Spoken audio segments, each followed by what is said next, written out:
everyone. Welcome back to another episode of the Divorce and Separation Coach podcast. This week, we're talking about cross-cultural co-parenting, and it has its challenges when you're married, but it can be even harder when you start divorcing and afterwards. So to talk about this topic, I've invited Marcie Shaoul. Marcie is the founder of the award-winning The Co-Parent Way and the best-selling author of The Co-Parenting Method, 6 Steps to Raise Happy Kids After Separation and Divorce, which was published by Penguin in 2025, very recently, actually. She is a trained and certified coach and a co-parent herself, and Marcie is known for her practical and effective approach to helping separating parents navigate co-parenting with confidence and success. Thank you for joining us, Marcie. Thanks for having me, Chloe. It's great to be here. I'm really looking forward to picking your brain, especially because you've got so much expertise and experience around this. And I think there's kind of two main bits to this conversation. There's one that relates to the co-parenting relationship between the two adults, and then how the multicultural elements can be included in how you raise the children, and sometimes that fear of inconsistency between two different households. So maybe we start with the first, which is, if you come from two different cultures, sometimes it's religions or countries, you will probably have even more differences in your approaches to discipline, to education, religion, the roles of genders, etc. And so, how can couples manage that successfully, even when they're married for that matter, but even more so when they're more in crisis? Well, I'm start with the second bit first. When we separate, what did you do when you were married? What did you do when you were together? Mhm. How did you manage it? In my household, we are a mixed faith household, and so we had to have that conversation about, Yeah. religion and culture and what was important and how we wanted to bring up my second child and my first child, because I obviously they have two different dads. Mhm. And those conversations are really important. So communication, like with any of this, Chloe, is Yeah. the critical element here. So being able to and this is emotive stuff, right? This is It is. personal.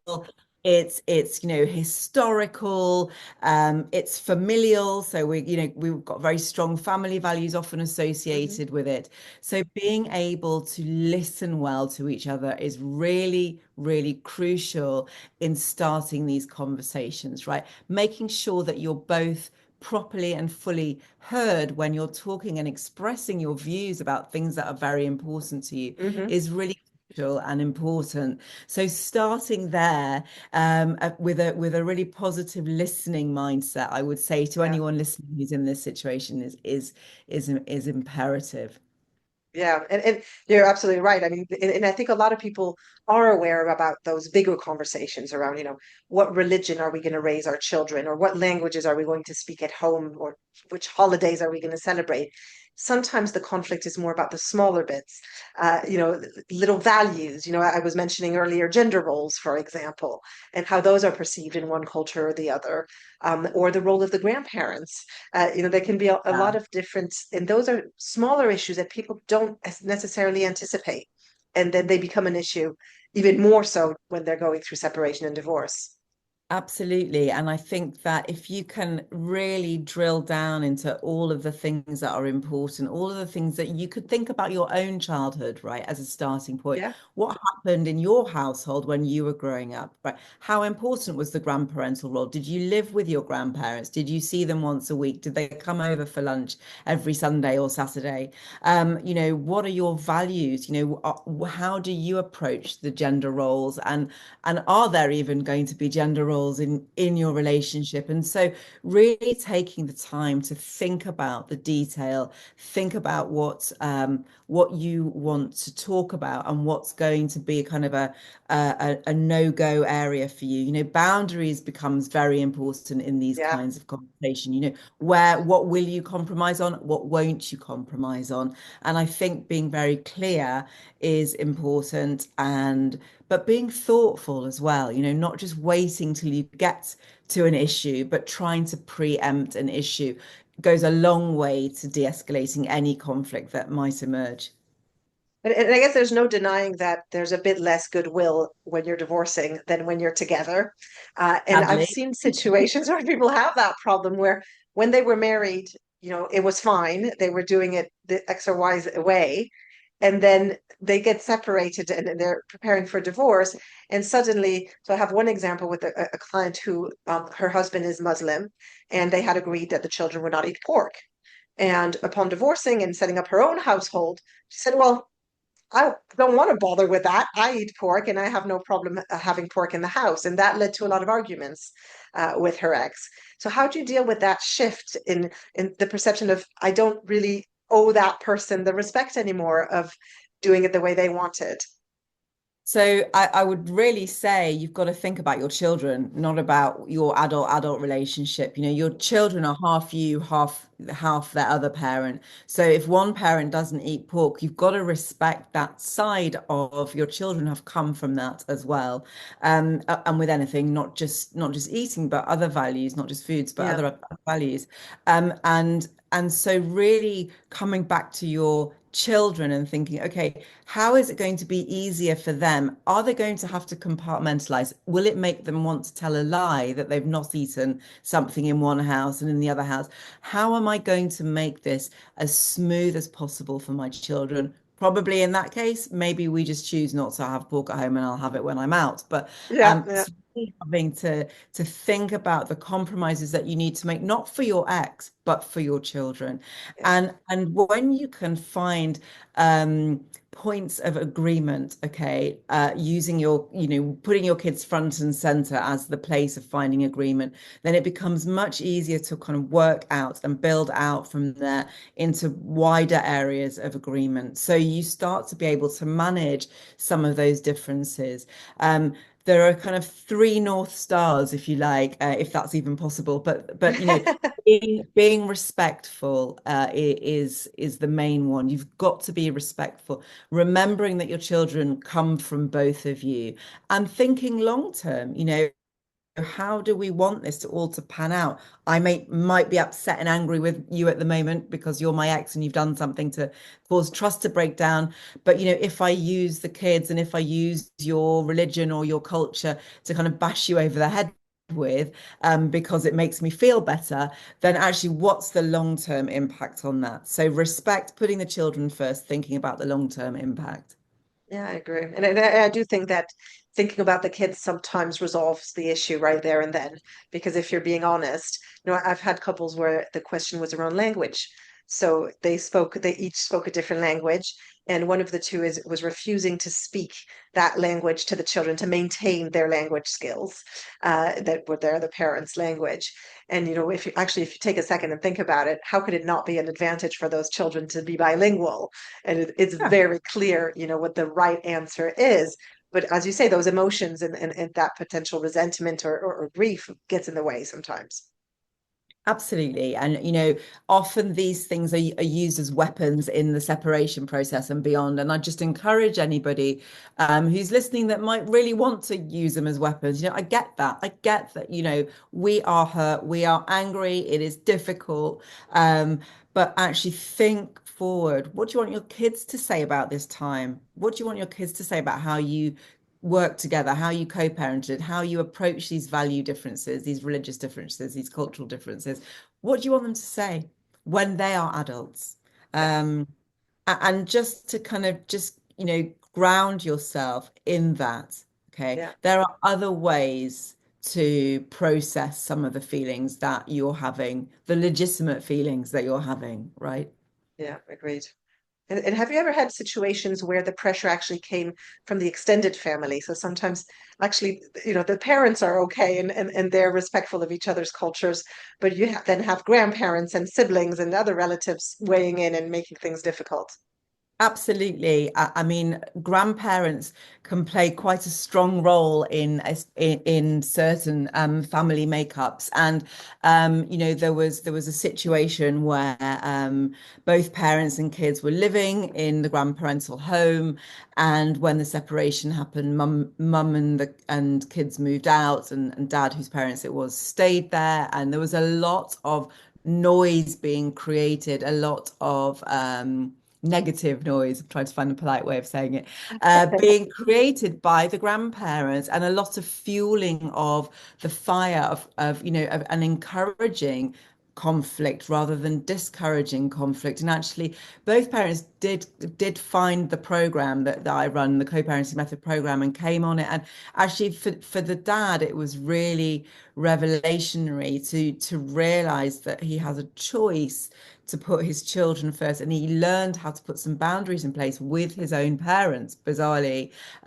to help manage some of that noise that was coming his way. And it wasn't easy I at can all. It imagine. was very difficult. There was a lot of resistance, but eventually, by continuing to show his parents that what they were doing was having an impact not on his ex, but on their grandchildren, that was when it started to shift. But it's not they're not easy, these situations. No, and what's tough is that everybody is well intended usually, and is coming to it with a perspective of, this is the right thing to do, and sometimes it is about taking that step back and actually looking at the bigger picture to realize the impact that you might be having, and that even if your intentions are right, you might not be delivering exactly the result you were hoping for.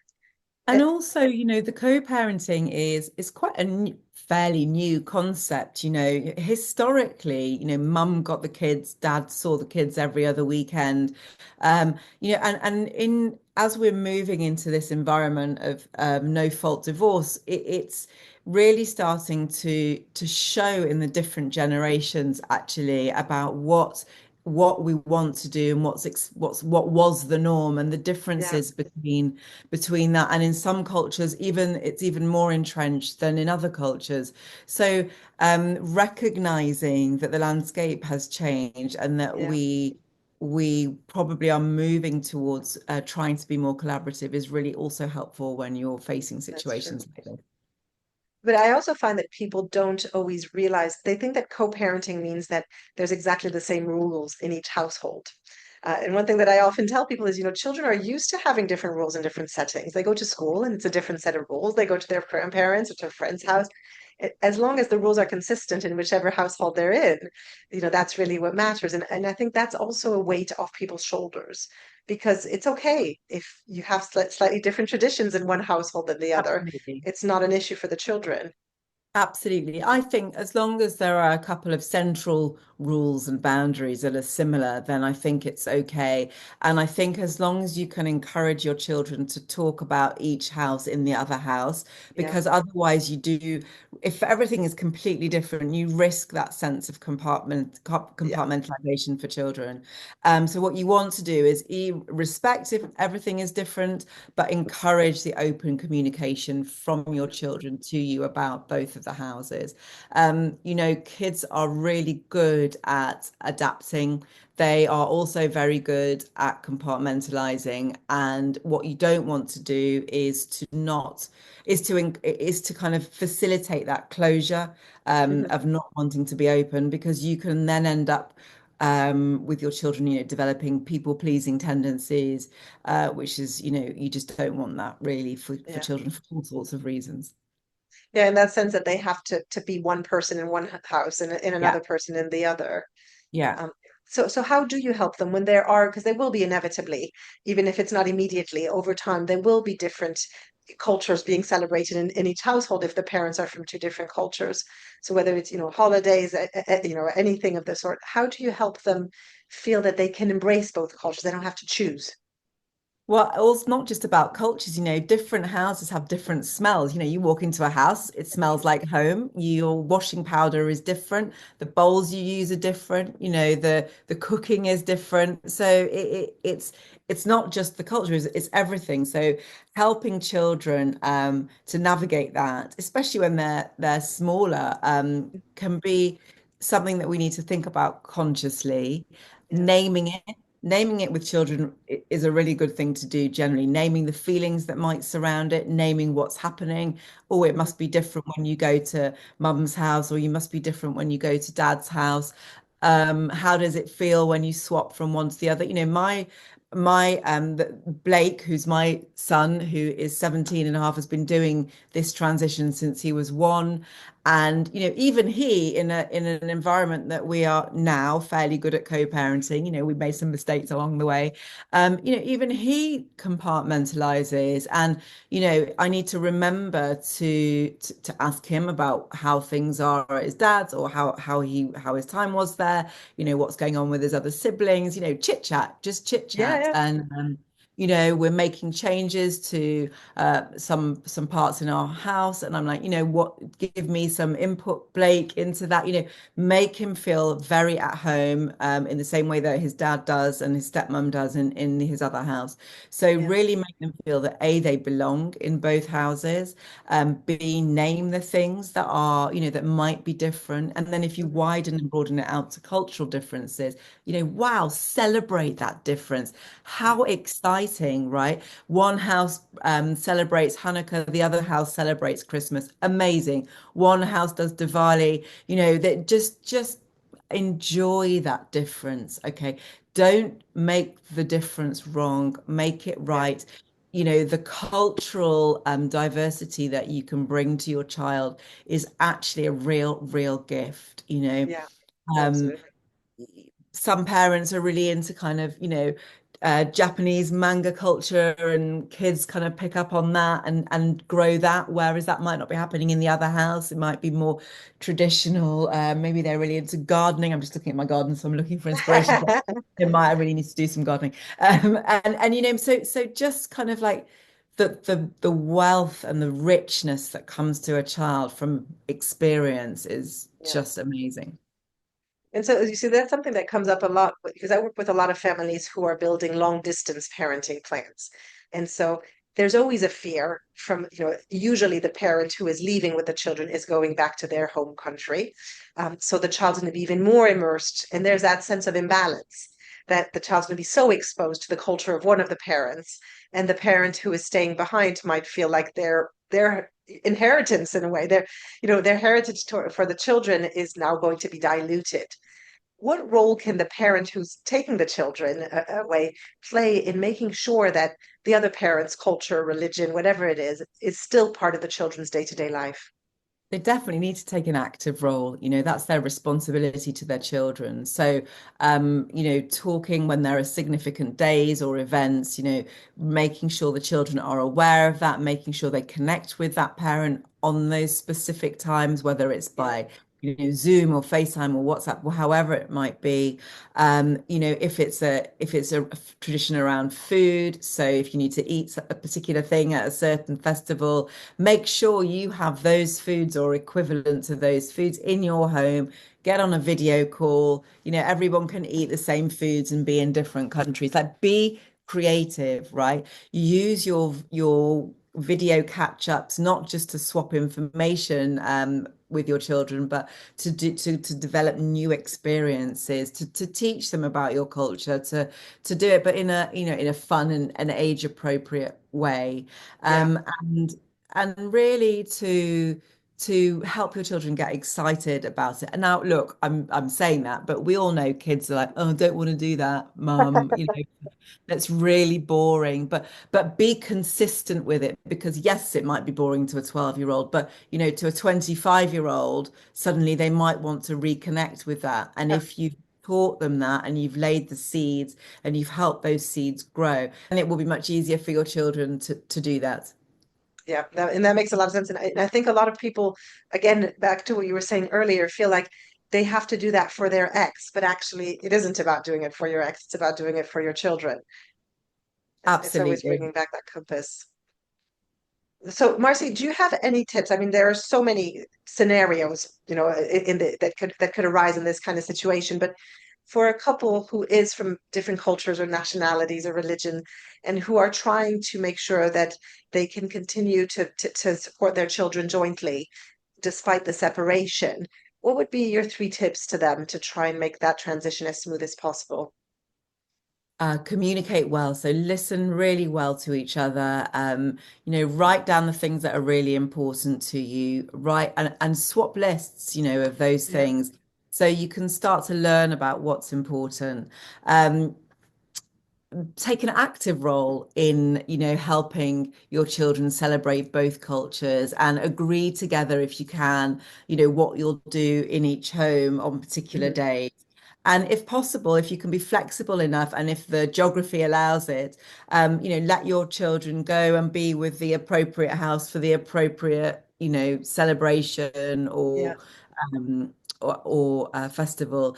And I'm going to give four tips and encourage extended family, right? So one set of parents who I work with a lot of parents who live in different locations, by the Yeah. way, and it is tricky, but it's definitely possible. And if your extended family is being tricky, harder to navigate, you can write them a messaging sheet, write scripts for them, right? This is how I want you to speak about my situation in front of the children. These are the kind of the no, these are the rules that I want you to stick by. I mean, you might need to use different language, but these are the things that are really important to me to protect my children. So please, honor those, respect those. So clarity, communication.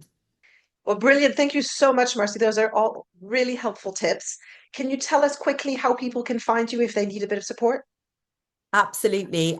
You can find us at thecoparentingmethod.com or thecoparentway.com. You can come on one of our programs. We have lots of different programs available. You can buy the book, The Co-Parenting Method, on Amazon, and you can reach out to us on Instagram at The Co-Parent Way. Perfect. Thank you so much, Marcy. Thank you Have a so good much, day. Marie. Bye.